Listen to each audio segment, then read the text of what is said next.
রাজ্যে ফের সিভিক ভলান্টিয়ারের দাদাগিরি। এবার ঘটনাস্থল মালদা। টোটো চালকের কাছে 1000 টাকা দাবি করা হয়েছে বলে অভিযোগ। না দেওয়ায় টোটো চালককে বেধড়ক মারধর করা হয় বলেও অভিযোগ। মেরে ওই টোটো চালকের ডান পা ভেঙে দেওয়ার অভিযোগ উঠেছে। চোট লেগেছে ওই টোটো চালকের বাম পা এবং হাতেও। সিভিক ভলান্টিয়ারের বিরুদ্ধে লিখিত অভিযোগ দায়ের হয়েছে কালিয়াচক থানায়। আক্রান্ত টোটো চালক সঞ্জয় সাহা মালদা মেডিকেলে ভর্তি। বাড়ি মালদার বৈষ্ণবনগর থানার সবদলপুর এলাকায়। আক্রান্ত টোটো চালকের অভিযোগ, দুবরি মোড় থেকে গোপালগঞ্জ স্ট্যান্ডে যাত্রী নামিয়ে দোকানে কিছু মাল নিয়ে বাড়ি ফিরছিলেন তিনি। ঠিক সেই সময় গোলাপগঞ্জ স্ট্যান্ড থেকে 50 মিটার দূরে তার টোটো আটকায় এক সিভিক ভলান্টিয়ার। টোটোর চাবি কেড়ে নেওয়া হয়। অভিযোগ, এরপরে ওই টোটো চালকের কাছে 1000 টাকা দাবি করে কালিয়াচক থানার কর্মরত ওই সিভিক ভলান্টিয়ার। অভিযোগ, টাকা না দেওয়ায় লাঠি দিয়ে তাকে বেধড়ক মারধর করা হয়।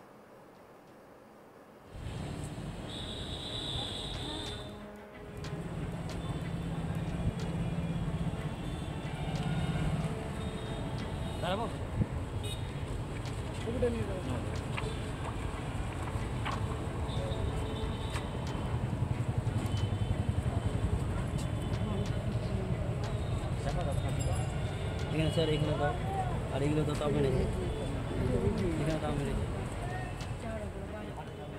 আক্রান্ত টোটো চালক সঞ্জয় সাহা, তিনি কি বলছেন শুনবো। আমি প্যাসেঞ্জার রেখে বাড়ি যাচ্ছিলাম। বাড়ি যাওয়ার পথে টোটোর চাবিটা সিভিক পুলিশ নিয়ে চলে গেল। বলছে তুই সাইডে গাড়িটা কর, দিয়ে আমার কাছে আয়। তখন আমি গেলাম। সে সিভিক পুলিশটা বললো তুই 1000 টাকা দে, তাহলে তুই চাবি পাবি। আমার কাছে টাকা নাই, আমি কি করে টাকা দিব? গরিব সংসারে আমার কাছে টাকা নাই। যখন টাকা নাই বলেছে তখন মারতে শুরু করে দেখ। কি দিয়ে মেরেছে আপনার? লাঠি দিয়ে মেরেছে, চাউড়া বাতি দিয়ে। হ্যাঁ, বাড়িতে দিয়েছে দুবারই, আর এই 2 হাঁটুতে মেরেছে, দুবারই হাতে মেরেছে। আমার পায়ে প্রচুর চোট লেগেছে, কালো হয়ে লীলে পড়ে গেছে, ফ্র্যাকচার হয়ে গেছে। সিভিক মারলো? হ্যাঁ, সিভিক মেরেছে। টাকা দেননি বলে? টাকা দেয়নি, তার জন্য মেরেছে। এখন কোথায় ভর্তি আছেন? এখন আমি মালদা হসপিটালে আছি। এই সিভিক কোথায় কাজ করে? সিভিক তোমার অনতপুর গোলাপগঞ্জ স্ট্যান্ডে থাকে। কোন থানা? থানা গোলাপগঞ্জ। আক্রান্তের ছেলে সুজিত সাহা, তিনি কি বলছেন শুনবো। আমার বাবা গোলাপগঞ্জ গিয়েছিল ভাড়া মারতে। ওখান থেকে আমার বাবার সিভিক পুলিশ দাদাগিরি করে চাবিটা কিনে নেয়। চাবিটা কেনার পরে বাবাকে দায় বলছিল 1000 টাকা দাবি করেছিল বাবার কাছে। বাবা টাকা না দিয়ে সিভিক পুলিশ মেরেছে। তারপরে সিভিক পুলিশ মেরেছে, তারপরে বাবার চাবি সিভিক পুলিশ মেরেছে। তারপর পা দুটো ফ্র্যাকচার হয়ে গেছে। এখন মালদা মেডিকেলে আছি। কীভাবে এইভাবে সিভিক দাদাগিরি কীভাবে করতে পারে? ও সিভিকের দাদাগিরি এটা কীভাবে করতে পারে? এইভাবে করতে পারে, মারতে পারে একজনকে? এইভাবে দাদাগিরি তো আইন নাই, তাও এটা করেছে। আপনারা কি চাইছেন? আমি ওর শাস্তি চাই। কমপ্লেন করেছেন লিখিত? হ্যাঁ, থানাতে কমপ্লেন করেছি। তো এখনও কিছু পুলিশ এখনও ধরেনি ওকে। কেন ধরছে না? পুলিশ এখনও ধরছে না, কোনো তদন্ত করছে না। কি চাইছেন আপনারা? আমি ওর শাস্তি চাই। আক্রান্তের আত্মীয় প্রদীপ সাহা, তিনি কি বলছেন শুনবো। সিভিক টাকা চাইছিল, টাকা দেয়নি, তার জন্য মেরেছে। এগুলো সব টিএমসির চক্রান্ত। আমরা চাইছি এটা যদি ব্যবস্থা যদি না নেয় পুলিশ, তাহলে আমরা কোন কিছু একটা ব্যবস্থা নিই। কেন মারলো? কেন? উনি কোথায় যাচ্ছিলেন? আমার মেসো বাড়ি যাচ্ছিল। এবার ওই টাকা চাইছিল, টাকা দেয়নি, তার জন্য মেরেছে। টোটো নিয়ে যাচ্ছিল। তারপরে কি হলো? তারপরে চাবি কেড়ে নিয়ে নিল। চাবি নিয়ে বললো যে চাবিটা দাও আমাকে, হাত পা ধরলো, এদিকে আয়, তারপরে দিব। তারপর 1000 টাকা চাইছিল, 1000 টাকা দাবি করেছে, 1000 টাকা দেয়নি গো। তার জন্য ওখানে একটা লাঠি পড়েছিল, লাঠি দিয়ে মেরে 2টা পা ভেঙে দিয়েছে, হাতও ভেঙে দিয়েছে। আমরা চাইছি যে কোনো একটা ব্যবস্থা করুক। পুলিশ প্রশাসনকে বলছে একটা ব্যবস্থা করুক। আজ পর্যন্ত 3 দিন হয়ে গেল থানাতে অভিযোগ করা, পুলিশ প্রশাসন কোনো কিছু ব্যবস্থা নেয়নি গো। ঘটনার পর ওই সিভিক ভলান্টিয়ারের নামে থানায় লিখিত অভিযোগ দায়ের করা হলেও পুলিশ কোনো ব্যবস্থা নিচ্ছে না বলে অভিযোগ। তবে যদিও এই বিষয়ে ওই সিভিক ভলান্টিয়ারের কোনো মন্তব্য পাওয়া যায়নি। পুলিশ জানিয়েছে ঘটনার তদন্ত শুরু হয়েছে, প্রয়োজনে সিসিটিভি ক্যামেরা খতিয়ে দেখা হবে।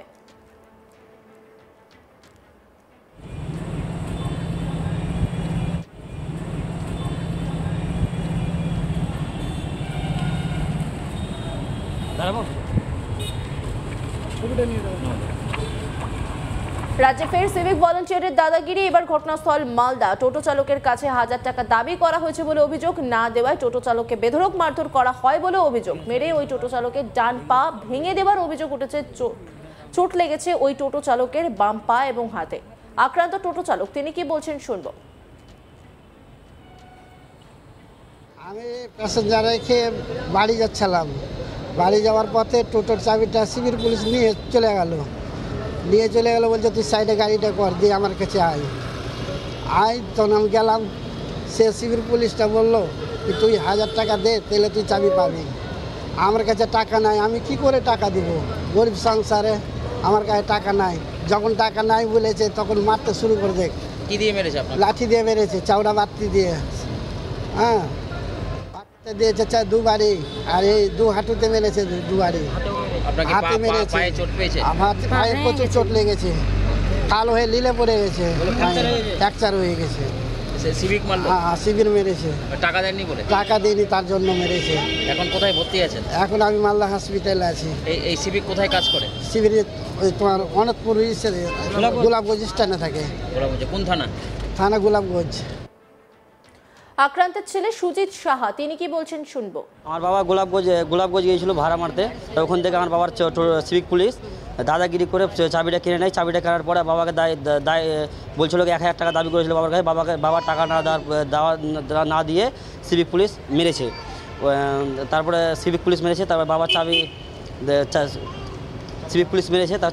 তারপর পা দুটো ফ্র্যাকচার হয়ে গেছে। এখন মালদা মেডিকেলে আছি। কীভাবে এইভাবে সিভিক দাদাগিরি কীভাবে করতে পারে? ও সিভিকের দাদাগিরি এটা কিভাবে করতে পারে? এইভাবে করতে পারে, মারতে পারে একজনকে? এইভাবে দাদাগিরি তো আইন নাই, তাও এটা করেছে। আপনারা কি চাইছেন? আমি ওর শাস্তি চাই। কমপ্লেন করেছেন লিখিত? হ্যাঁ, থানাতে কমপ্লেন করেছি। তো এখনও কিছু পুলিশ এখনও ধরেনি ওকে। কেন ধরছে না? পুলিশ এখনও ধরছে না, কোনো তদন্ত করছে না। কি চাইছেন আপনারা? আমি ওর শাস্তি চাই। আক্রান্তের আত্মীয় প্রদীপ সাহা তিনি কি বলছেন শুনবো। সিভিক টাকা চাইছিল, টাকা দেয়নি, তার জন্য মেরেছে। এগুলো সব মানে টিএমসির চক্রান্ত। আমরা চাইছি এটা যদি ব্যবস্থা যদি না নেয় পুলিশ, তাহলে আমরা কোন কিছু একটা ব্যবস্থা নিব। কেন মারলো? কেন? উনি কোথায় যাচ্ছিলেন? আমার মেয়ে সব বাড়ি যাচ্ছিল, এবার ওই টাকা চাইছিল, টাকা দেয়নি, তার জন্য মেরেছে। মেরে হাত পা টোটো নিয়ে যাচ্ছিল। তারপরে কি হলো? তারপরে চাবি কেড়ে নিয়ে নিল। চাবি নিয়ে বললো যে চাবিটা দাও আমাকে, হাত পা ধরলো, এদিকে আয়, তারপরে দিব। তারপর 1000 টাকা চাইছিল, 1000 টাকা দাবি করেছে, 1000 টাকা দেয়নি গো। তার জন্য ওখানে একটা লাঠি পড়েছিল, লাঠি দিয়ে মেরে দুটো পা ভেঙে দিয়েছে, হাতও ভেঙে দিয়েছে। কি চাইছেন? আমরা চাইছি যে কোনো একটা ব্যবস্থা করুক, পুলিশ প্রশাসনকে বলছে একটা ব্যবস্থা করুক। আজ পর্যন্ত 3 দিন হয়ে গেল থানাতে অভিযোগ করা, পুলিশ প্রশাসন কোনো কিছু ব্যবস্থা নেয়নি গো।